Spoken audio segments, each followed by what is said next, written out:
Ladies and gentlemen, welcome to a new iteration of the good, the bad, and the awesome. We're going to be looking at Datacron set 23, Cosmic Plunder.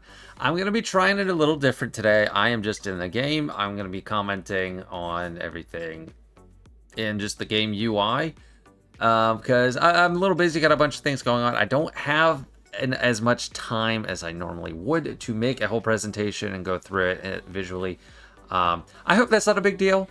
I'm sorry. It takes a lot longer than you'd think, and this way I can get the video out sooner. So let me know if that's like a huge deal for you, if you really love the presentations, and I'll consider that for next time. But for this one, we're just jumping in right from the game UI.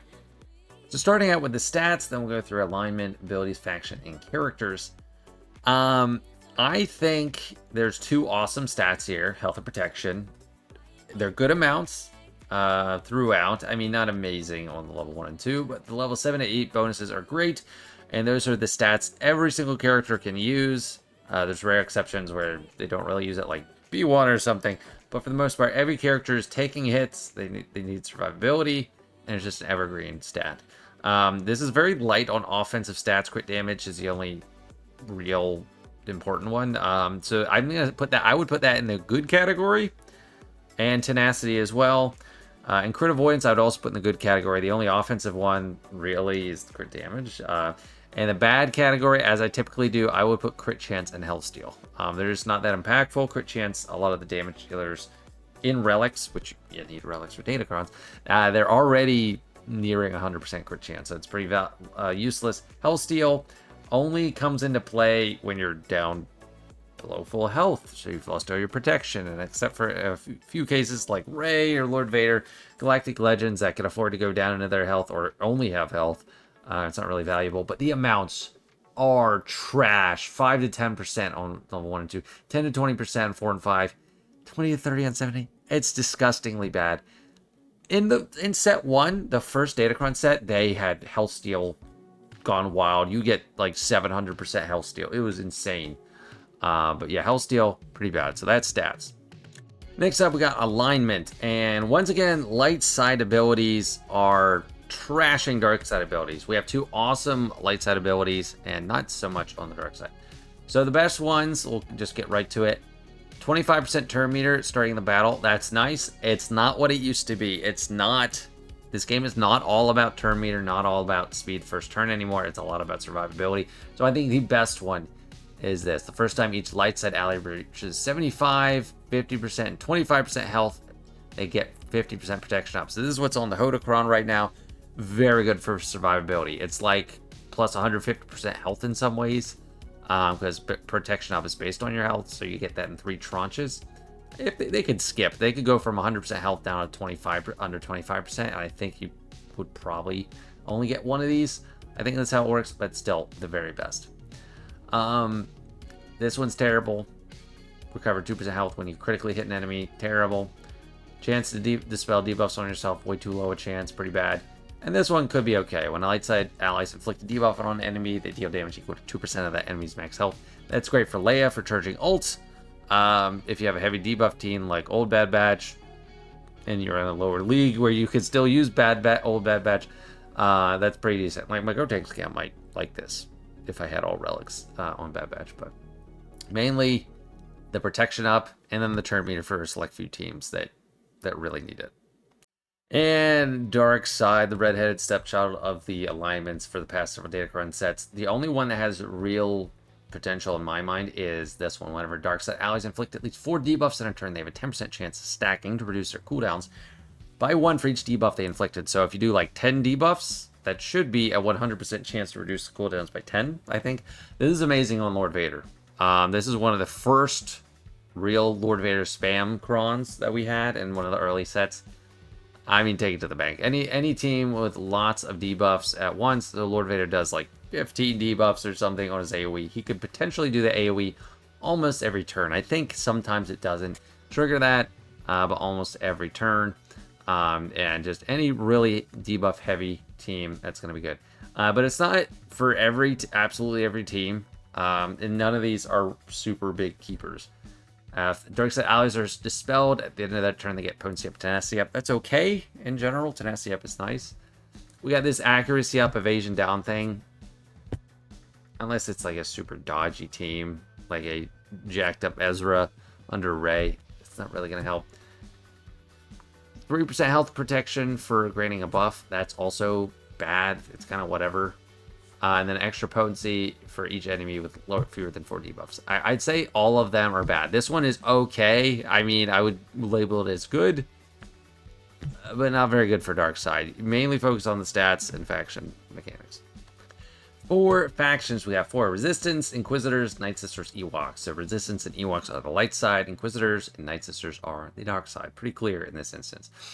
Resistance. Cutting right to the chase, the awesome one, the best one, is when Resistance allies use a special ability in their turn, they stun target enemy for 1 turn and can't be evaded or resisted. That's amazing. I think you should have it on whatever Resistance team you use. You should use it on your raid team for sure, on a Zori team, on a Leia team potentially. So after, I mean, if you have high defense from the old set, that might be good on Leia, but think about it. R2 is resistance. So, yeah, just, I mean, any resistance, and CLS, or no, C3PO, he's resistance too. So on a CLS team, it's something. It's not better. Others are pretty, they're all pretty decent, except this one. First time each resistance ally falls below 50% health, all allies reduce their cooldowns by 1 and gain 10% turn meter. It's just not enough, like the 10% turn meter. If it was more turn meter, it might be good. That's the only bad one. All the rest of the 3 are pretty good. When resistance allies can grant a buff to other allies, get 10% turn meter, limit once per ally. That's nice. I mean, that's very common, so to grant buffs, so it's good turn meter. When a debuff on an enemy expires, resistance allies gain 2% offense, doubled if it was dispelled. This is potential with Zori. Rey is not a big debuff team, like Legend Rey, but potential for Zori with all the exposes. But I still would probably go with the stun. And then kind of the same thing, like debuff expiring, it's just turn meters. That's okay. Nothing super huge there, but this automatic stun, that's awesome. Next we got Ewoks for light side, and I'm gonna be honest, I don't see Ewoks being viable in like Kyber 1, Kyber 2, Kyber 3, but lower leagues, Chromium, Erodium, maybe. So the good ones, Retribution is always solid. Ewoks attacking out of turn getting 2% offense, that would be better if they didn't cap it at 100. I mean, 50 attacks out of turn is still a lot. If it was a bigger percentage and a bigger cap, it might be better. This one's terrible, 50% protection recovery if they have at least 5 debuffs that turn, so that's bad category. When an Ewok ally defeats an enemy, take a bonus turn. If you are able to get Ewoks to defeat an enemy, it's a pretty weak enemy, so I don't think that's going to be good. Most teams, that's going to be, or factions, that's going to be great, but no. I think probably the vote is going to be for this damage reduction, so if they have more than half turn meter, reduce damage they take by 75% till the end of the turn. I mean, that's in general just really good for survivability. So I'd probably take that over Retribution, but that and Retribution are the tops. I wouldn't say any of them are awesome just because it's Ewoks, but good category, Retribution, and damage reduction. Next, we have the dark side Inquisitors. So they actually had a little bit of a break where they didn't have applicable mechanics for them. But they're a team that always seems to have some kind of faction, or very frequently, because they got Empire, Unaligned Force User, and their own tag Inquisitors. But now they're back. I think this is a repeat. Whenever an Inquisitor ally, and this is the best one, this one's awesome. When they inflict a stack of purge, they gain 5% defense, offense, and tenacity for 1 turn. That's alright. That's not the big thing. The biggest thing to me is whenever a stack of purge is consumed or dispelled, when an enemy expose them for 1 turn. So you gotta be really careful with your cleansing. You're gonna be fully exposed. Because if you have a Reva team going in there, everyone starts with 6 purge. So if they cleanse it or lose it, then, or if you can dispel it too, if you consume it, like you use an ability on an Inquisitor that uses that purge, tons of expose. Then whenever an Inquisitor ally uses a basic on an enemy inflicted with a stack of purge, a random other Inquisitor ally assists. That's pretty much anyone when you use a basic, dealing 5% bonus damage per stack of purge, and then they inflict a stack of purge. So it's all about purge, as per most of the Inquisitor kits. The exposes are fantastic, the assists, but mainly the exposes are the thing to look out for. So that is the best one, absolute best one. All these are actually kind of decent. I wouldn't. The only one I'd say is bad is this one. Whenever Inquisitor allies start their turn with fewer than 2 buffs, all other allies gain 50% turn meter. And the only reason that's bad is because they have so many buffs. They're always buffed, so that's not gonna like practically do anything. We got revive prevention that has potential uses, so that could be a judgment call. If you have the more offense and you really need to prevent revives, that's something to consider over this. But most of the time, you're just going to want the wordy one. They got automatic blind on at least one enemy, and then automatic marked on at least one enemy. Again, I could see this potentially being valuable because they can't ignore taunt. So it would have to be a situation where you mark someone and then you get locked behind a taunt and then you have that mark there already.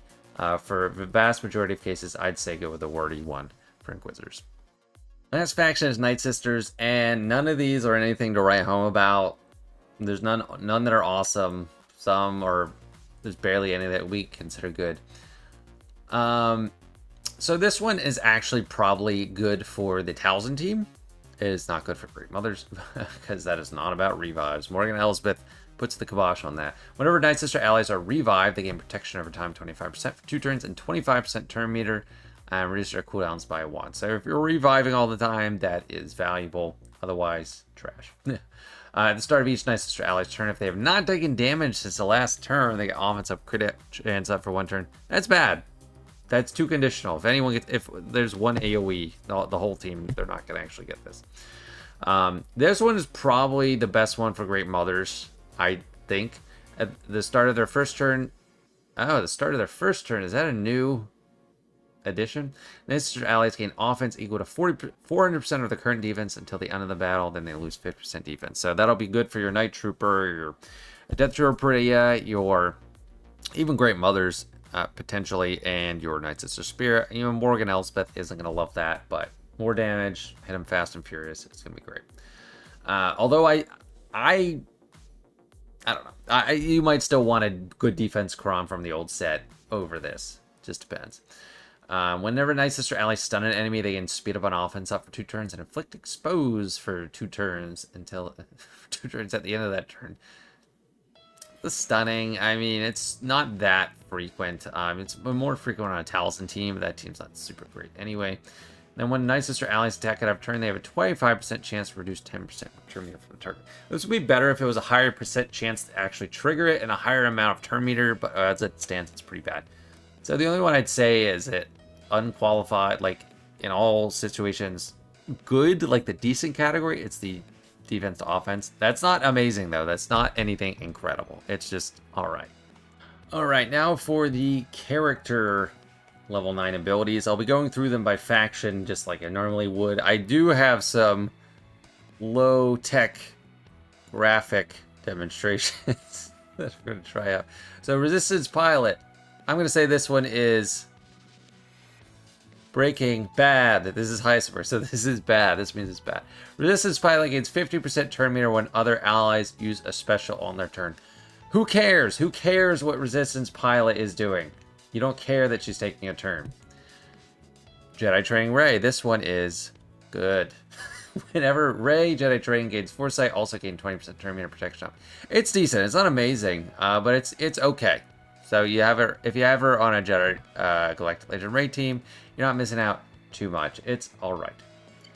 Veteran Smuggler Chewbacca. When another ally uses ability on their turn, he assists, dealing 50% more damage. Bad. He's not good. This doesn't make him good enough to use on a team. He's bad. He's breaking very bad. Rey Scavenger. This has potential to be awesome. I'm very low tech, guys. Deal 25% more damage per relic amplifier level on all allies. So if that means one relic, 25%. Say you're in 5v5, the whole team is R8, so that's 40 relic levels. That's 1000% more damage. I'm really interested to see how this plays out. Are we going to see her doing like So 1000% is 10 times, like 10 plus 10 times. So it would be like 11 times the normal damage. So if she's doing like 50,000 normally, she's going to do like 550,000. That's crazy. Even though she's not amazing, that has potential to be off the hook. Last we have Rose Tico. This also has the potential to be awesome. On a Zori team, of course. Whenever Rose uses Dauntless bravely, inflict exposure on a target enemy for 2 turns, which can't be evaded or resisted. Whenever Rose uses Shock Prod Strike, when the stun is dispelled or inspires, inflict Death Mark for 1 turn. So that's the real upside to it, the Death Mark.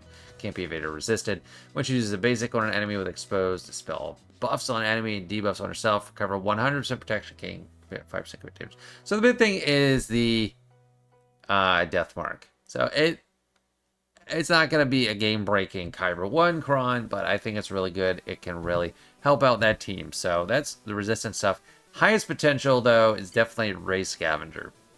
Next, we got Ewoks, and I have a feeling we're going to be seeing this guy a lot. This is bad. Ewok Scout. Ewok Scout is terrible. Deals 5% more damage per relic amplifier level on all allies present instead of the build. So this is what we've seen before. The Ray Scavenger is 5 times this. So in this instance, if you have all relic 8 on 5 characters, that's plus, so that's 40 relic levels times 5. That's 200% more damage. So that's tripling the damage. And that's already kind of a lot. But with Ray, it's going to be a lot more.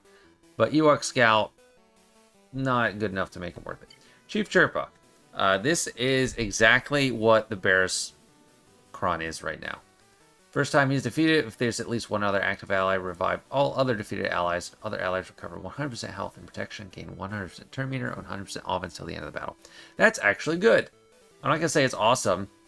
I mean, I guess if I say Rose is awesome, I think this would be awesome technically. But so if you put them on defense, there's not really a huge reason your opponent's going to bumble and not kill Chief Chirpa last. But if you take them on offense, there could be some good exploitation there with 100% extra offense. So Chief Chirpa, early running for the best Ewok Kron. This one for Paplu, it's just not good enough. If he's defeated, he's revived, takes a bonus turn. I don't think it's enough to make it matter too much. Low Gray, what are we gonna say? 5% max health and max protection per relic amplifier level, and they take reduced damage. He's not tough anyway. That's not going to make him tough enough to take any significant amount of more hits. Now, Princess Nisa. Sorry, last Ewok. And the best Ewok. Whenever she critically hits an enemy, she gains 10% crit damage, defense, penetration, and offense until the end of the battle. That's good. She does a lot of... She hits a lot. She's going to crit a lot. So she could stack up her damage a good bit. So I'd say it's between her and Chief Chirpa. Probably give the nod to Nisa. But again, it's Ewoks. And they're just not good in general. Moving on to Inquisitors. We have Third Sister. And she is good. Whenever Third Sister uses an ability, they deal more damage. Max 100% equal to half their potency percentage. So she's got potency, it's just increasing her damage. It's not transformative, it's not insane. It's just pretty good. Whenever Merrick deals damage to an enemy, remove 25% turn meter from the enemy. It's kind of awesome.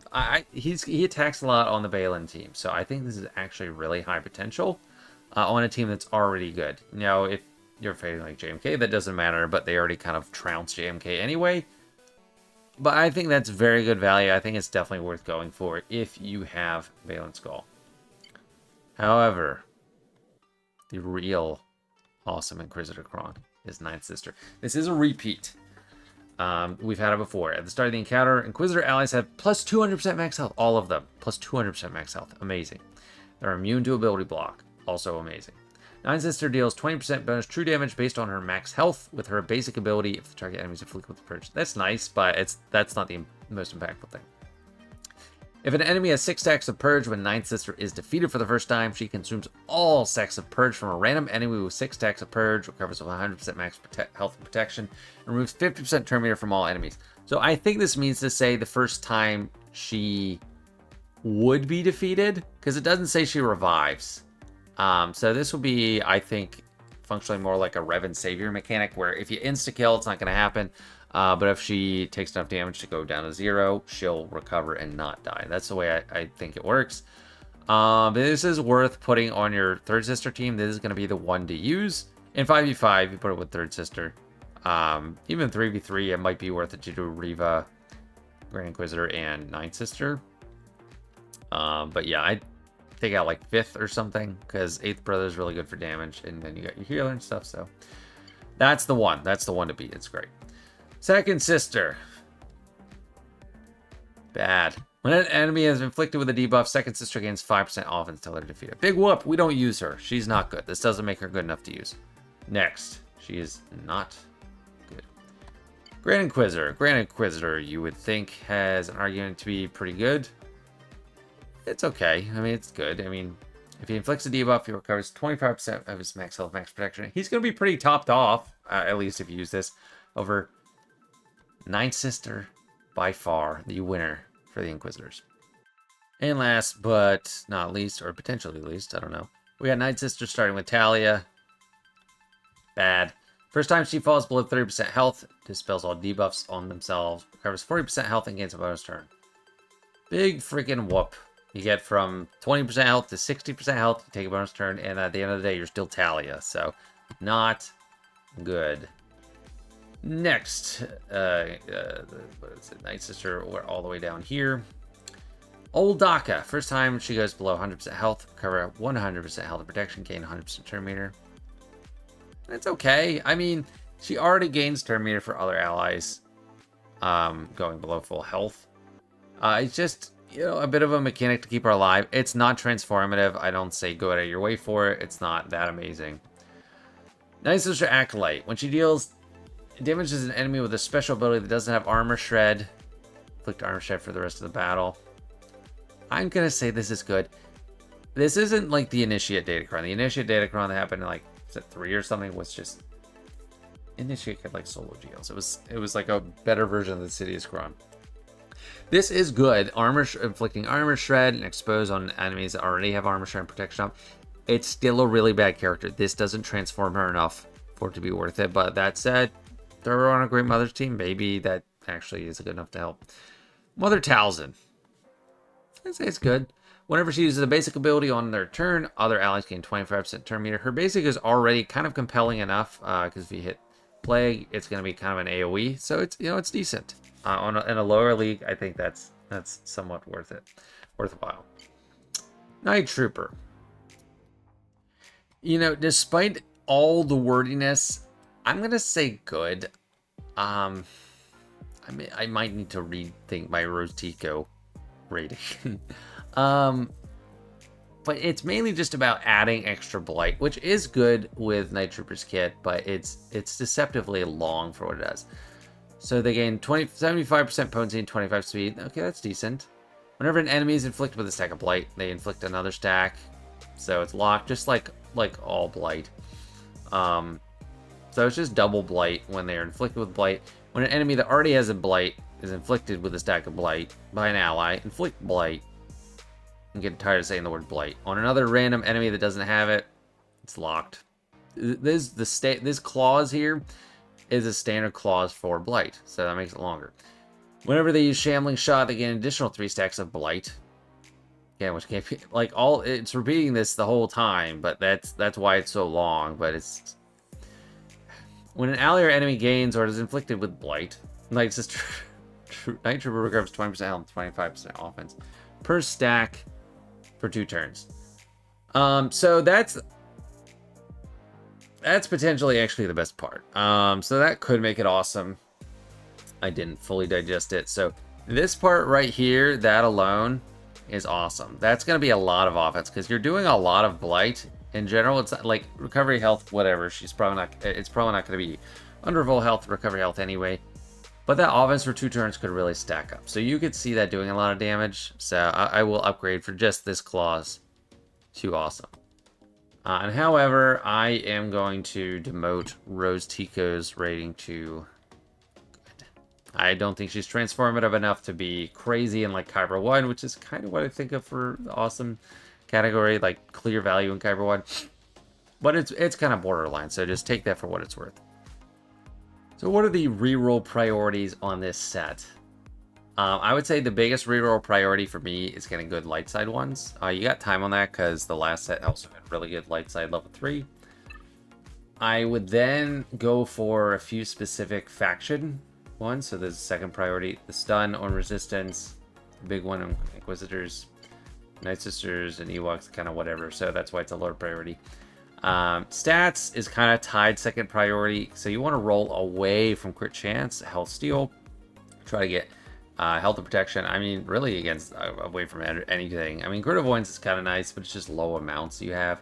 And then last priority, I mean, there's some level 9s you want, but there's kind of a lot of stinkers in here, so I don't think there's too many, like, gotta-haves for the character to level 9s. There's Nightsister you gotta have. I think Stick Ray is going to be interesting. Merrick is really nice. It's always going to fit in. And Night Trooper probably is, you know, the way to go if you're using a Great Mother's team, which most endgame players are doing now. But it's the lower priority.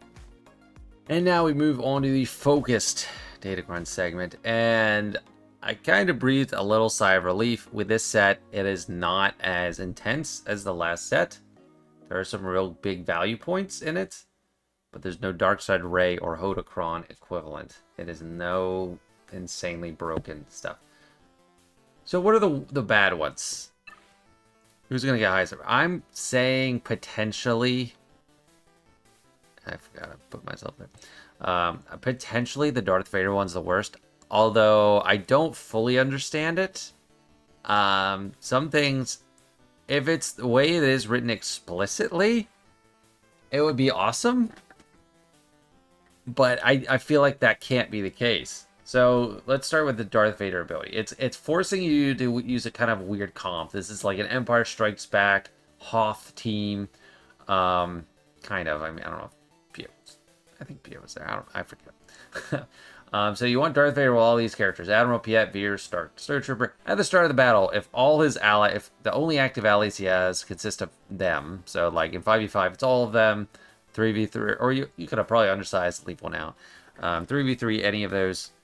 The following effects are active. So this is probably a lot better than 3v3, but it's one I probably won't pursue unless I see evidence otherwise.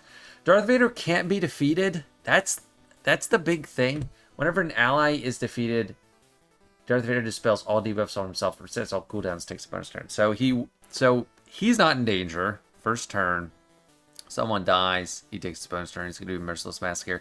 That has the potential to be good because it's just a bunch of bonus turns. It's not even turn meter, so you can't really stop him.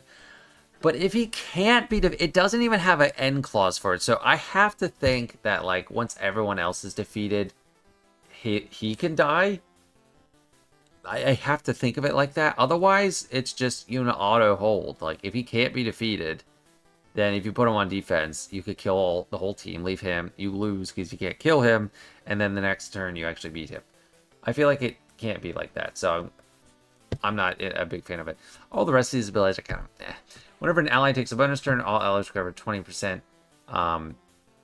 Health and protection. Snowtrooper gains 20% offense till the end of the battle. So on offense, your Snowtrooper can really stack up a lot from all of Darth Vader's bonus turns. But on defense, I think he'd probably be the first target to kill in that case. Level 6, Colonel Stark. At the start of the battle, if Darth Vader's in the leader slot, he gains the Imperial Trooper tag for the rest of the battle. And Colonel Stark gains 100% defense, max health, and max protection. Veers, whenever an enemy is inflicted with damage over time, Ruthless Assault gains 2% bonus damage until the end of the battle, and all allies recover 5% turn meter. Admiral Piet, whenever Admiral Piet deals damage to an enemy, remove 25% turn meter from the enemy. So I'm just making the prediction this doesn't have white, doesn't have a faction ability, it doesn't have a an alignment ability. It's forced only for this team, and I just don't see it being super valuable in Kyber 1. Small accounts, yeah, I think this will probably be really fun. Like maybe Go Tanks could have a lot of fun with this, but I'm not going to spend all the resources to get up to level 15. And the stats, that's decent. 150% defense is good. Crit damage is good. The potency. But the other stats are much better. So I am voting for this to be the worst one. I'm just calling it. It's kind of like the Datacron. Like, I don't know if it'll work out on paper in Krennic. The Krennic one is only useful for support, the support level ability, but it's not useless as intended. And we don't have anything like that here, so I don't know. I could be so wrong. So this could be just a really bad hot take. I don't know. The next one that I would say is bad is the Swordy one. So we've seen this before. Her spared parts going to people all the time. The stat, I mean, crit avoidance 75%. That's great. Don't get me wrong. Defense is good. Some of these other stats are much better. So if you're going to be someone skipping 2 and only getting 2, like I will probably do, I don't know, is probably one of the ones to skip. So there's the spare parts all the time, and the spare part revive can't be prevented. So, you know, if you do like Annihilate or something, they're coming back. Whenever a droid ally dispels a buff or debuff, all droid allies gain crit damage up and offense up for 3 turns, can't be dispelled. Whenever a droid ally gains stealth, all their weakest non-stealth droid ally gains 100% defense max protection for 2 turns. So there's like a sunset clause on this defense max protection. Which is like kind of limiting to it. If that didn't expire after 2 turns, we'd have something there. And if this was just increasing crit damage and offense up without a cap, that would be something. But it's just the buff. So it's T3M4. Whenever T3M4 critically hits an enemy, they gain damage immunity for 1 turn. Okay, that's fine. 25% turn meter. Okay, blinds them for 1 turn. That's nice. If they're target locked, T3M4 gets protection up, retribution, and speed up for 2 turns. Just T3M4 isn't that big a deal. I mean, the Zeta gives extra armor pen for debuffs, but big shrug. I think this one is not going to be worth it. For the cost of a focused Datacron, this is definitely one to skip. Although, the one thing I'm not sure of, if it's just a level 9 and you get all of these stats just by going to level 9, that's something to consider, because that's a lot cheaper. I don't know. This is different if they're only having some that only go to level 9. That's a lot more appealing for a lot of players, I would say. And next one, I'm also going to give a bad rating, and I'm kind of going out on a limb for it, but the stats aren't that impressive. 60% defense, 6% health. I mean, it's good for normal Datacron, but nothing's even over 100. It's especially that defense number. That being said, I don't fully understand pirates in all their iterations yet, so this will be Captain Athano as the lead. We're not going to have Maz Kanata for a few months from Conquest, so that's how it's going to be. Kix is level 15. Whenever a pirate ally recovers health and protection, Kix recovers that amount. Whenever a pirate ally gains or loses stack of profit, they reduce their cooldowns by 1. So it is going to keep their cooldowns low. So that's something. Whenever a pirate ally uses an ability on their turn, Captain Athano assists and steals defense penetration up, offense up, speed up from all enemies. If any buffs were stolen, grant them to all pirate allies and reset their duration. Pirate level 9. Pirate attackers gain 10% offense and potency per buff on them at the start of their turn until the start of their next turn. Max 100%. If it wasn't max 100%, we might have something there. Pirate healer, support, and tank allies gain 5% defense and tenacity per buff on the end of them. Until the end of their start of their next turn, max 50%. Why are you capping the defense and tenacity 50%? They're not that oppressive. Like, there's so many other stacking mechanics and stats that have no cap. Why are you capping that? That's why I think this one's probably bad. Whenever a dark side ally grants a buff to another ally, the ally gains 5% turn meter. Limit once per turn per ally. So this is like a level 3 that we see, where it's normally even 10%. Like, this is cut to 5. So. And then light side. It has both light side, dark side. We have a split faction team. This is going to apply to some. Leave me alone. I didn't ask for that. So we're going to have a split faction. These are already really lackluster. One of light side ally gains a buff for cover 2. I just don't see it. I mean, unless this team is like amazing to begin with, I'd say they are hanging out with Heisenberg. So are any of these good? And I'd say, yes, I think Wampa's has the potential to be awesome. If not for Wampa himself, look at these stats. 100% offense, 100% crit damage, 150% armor pen. That's the best offensive stats I've ever seen, other than the whale crons for like Great Mothers with the enhanced stats. So for that alone, I think it's got really good value. But Wampa himself is going to... I'm interested to see what he's going to do in Kyber 1. So he already has some good stuff from his Omicron, but we're really building on that. And another level 9 potentially. So that would be fantastic. If all you have to do is get to level 9, you have all this, that's why it could be awesome. So level 3, whenever Wampa uses an ability, so that's basic too, deal more damage equal to half their tenacity, max 100% more damage. I would think that goes with all the stacking tenacity they get from their Omicron. I don't know if that is the case. That'll double your damage fairly fast. Level 6, whenever an enemy is inflicted with a debuff, Wampa gains 5% offense stack until they're defeated. So I think Wampa counts for inflicting the dots, and then you have the days. That could get really high pretty fast. As long as the enemy doesn't permanently have like tenacity up or immune to debuffs or something like Padme or JMK in the right conditions, that could get really high really fast. And then the level 9, if there are no other active allies at the start of the battle, standard condition for his Omicron is Omicron's ability is active in territory wars. He gains 100% defense, max health, max protection. He's immune to daze and stun, and whenever he attacks out of turn, he ignores protection. I am very excited to see what we do with this. It could be disappointing with Wampa himself, and he's not able to actually do too much, but he's getting a lot more survivability. He's getting a lot more damage. And he no longer has the weakness of daze and stun. So daze was preventing him from attacking out of turn. Stun was locking him up altogether. So even irresistible stuns, he's immune. He can't be stunned. So I think that has the potential to be awesome. And then the counterattacks under protection. Just look out. I think this has a lot of potential. Awesome. And this last one, I'll say is probably the best. And it's awesome for the same reason that the Krennicron is good. It has nothing to do with Rolo, Captain Han Solo, and Hoth Rebel Soldier. You can just forget about this. Don't even worry about it. You're not using them. They're not good. They're a bad team. Don't use them. What you do care about, these stats are amazing. 100% crit avoidance, 100% health, 100% defense, 120% armor penetration. That is fantastic for basically any team. And then the kicker, level 3. If there are no Allied Galactic Legends, that's a big if. Whenever light side allies use an ability,